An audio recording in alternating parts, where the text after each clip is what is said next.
In a recent video, I demonstrated a card cheating technique called the center deal, but some people in the comments accused me of cheating. So to illustrate what I mean, I'll use the 4 queens here. Now, the whole idea with a center deal is that those 4 queens are going to get left in the center of the deck. And I really do mean the center, the middle of the deck here.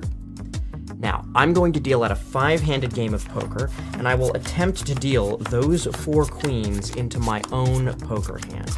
So each time I deal to myself, it might look like I'm dealing off the top, but I'm actually dealing a card directly from the center, and those should be the 4 queens dealt from the center. And importantly, you can see there are no queens left in the deck here. Now, as I said, people accused me of cheating in the comments. So what do I mean? They thought that I wasn't actually dealing the queens from the center. They thought I had secretly shifted or moved those queens to the bottom of the deck, and then I was just dealing those queens off the bottom instead, which is much easier than dealing out of the middle of the deck. So just to prove a point here, I'm going to put the 4 queens in different parts of the deck. Again, you'll notice I'm doing this a little differently this time. I'm putting the queens in, but reversed. So the idea here is that you'll actually be able to see them as they come out of the deck. Now, they're going widely distributed in different parts of the deck. I should mention that if you ever do this at home, just friendly advice, don't leave the queens face up like this, because it becomes very obvious that you're cheating if the queens come out of the deck face up. Now, when you play cards, of course, the cards are shuffled, and this represents the shuffled state of the cards where the queens are dispersed. But before you deal, you always have to give the cards a cut.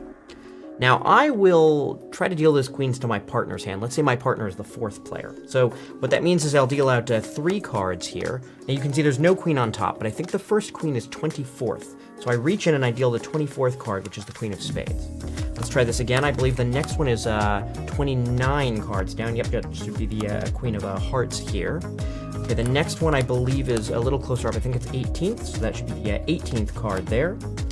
And then the final queen is, I think it's 13th. Let me check. That should be 1, 2, 3, 4, 5, 6, 7, 8, 9, 10, 11, 12. Yep, 13th from the top.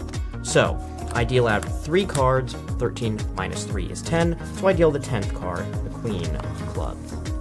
I should mention, though, that the player sitting here on 4 queens is not my partner. He's actually the sucker who we're taking to the cleaners. My partner is sitting over here on a pat hand of 4 kings. But they say in poker you should never trust anyone, which is why I've dealt myself all 4 aces.